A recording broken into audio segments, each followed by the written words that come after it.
Hello and welcome to Lesson 12.4. This will be part 1, and in this section we are going to look at counting outcomes and theoretical probability. For the part 1 video, we are going to be looking at using a tree diagram and the counting principle to count possible choices. We're going to look at theoretical probability in the part 2 video. We're going to start out by looking at example 1. Example 1 says, the school cafeteria sells sandwiches for which you can choose one item from each of the following categories. There are 2 different types of bread, wheat or white, 2 different types of meat, ham or turkey, and you get 2 condiments, either mayonnaise or mustard. Now for this example, it wants us to draw a tree diagram to find the number of sandwich choices. So to do this, we're going to start out with the choices that they give us.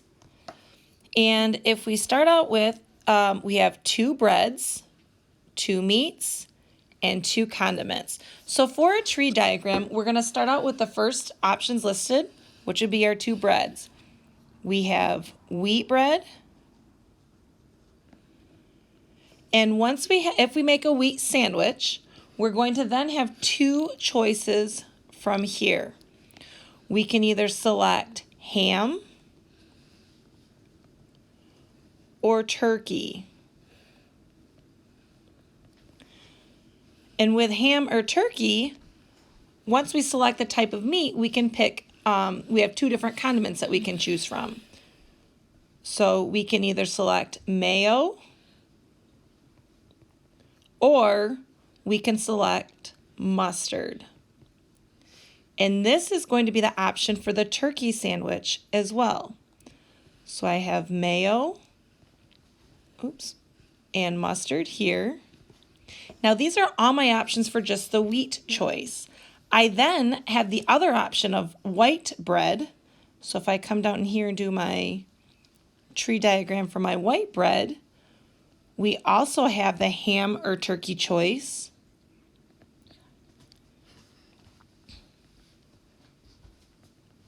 And then with each type of meat, I also have the 2 condiments of mayo and mustard for each of these. So again, for turkey, we have mayo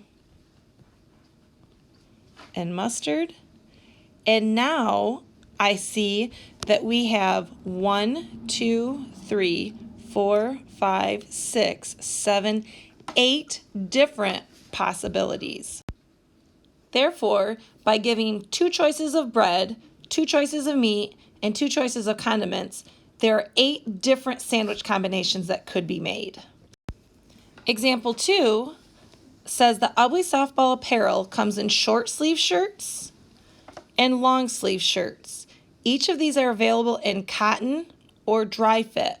We want to find the number of combinations of shirts that are available. So we know that we have short sleeve shirts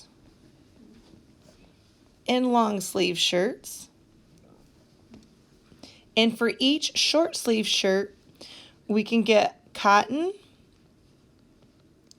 or dry fit.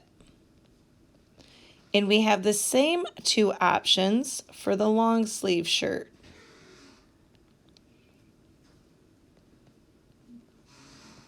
So now when I go and I look at my choices, I have 1, 2, 3, 4 different options. So that means that I have 4 different combinations. And again, this setup that we have here where we kind of branch things out, that is called a tree diagram. And that the tree diagram works really nice when you don't have several different choices to choose from, because if you have too many, the tree diagram will get really big really fast.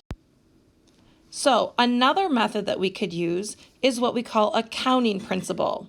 Now with a counting principle, it says if there are m ways of making one choice and n ways of making a second choice, then there are m times n ways of making the first choice followed by the second choice. So essentially we're going to take the number of choices and we're just going to multiply them by the number of ways there are to make a second choice, and that's going to tell us the total number of choices that we have. And again, this right here is very useful when you are trying to figure out how many options there are, but making a tree diagram is going to be way too large. So let's go ahead and look at an example with that. So here, our third and final example says, how many different pizza options are there given the following? So if you go to Pizza Hut, let's say, and you are looking at, you're given choices for crust. You have pan crust, hand tossed, or stuffed crust. For meat toppings, you can add pepperoni, ham, sausage, and bacon. And then we have vegetable toppings of mushroom, green peppers, and onions. So you can see if you were to do a tree diagram, we're going to start out with 3 different types of crusts. Then you have, for every type of crust, you have 4 different types of meat that you can add. Then once you have 4 different options of meat, then you're going to have veggie toppings, and you can see that you have 3 veggie toppings. So the easiest way to do this would be to multiply instead of doing a tree diagram. So here, what we're going to do is we're going to say for the crust, we have 1, 2, 3 crust. We have 1, 2, 3, 4 meat options. And for toppings, we have 1, 2, 3 veggie toppings. So if I go 3 times 4 times 3, 3 times 4 is 12, times 3 is going to give us 36. So there are 36 different options for you to create a pizza that has any one of these 3 items, the crust, the meat topping, and the veggie toppings. Please let me know if you have any questions. Otherwise, have a great day. Thanks.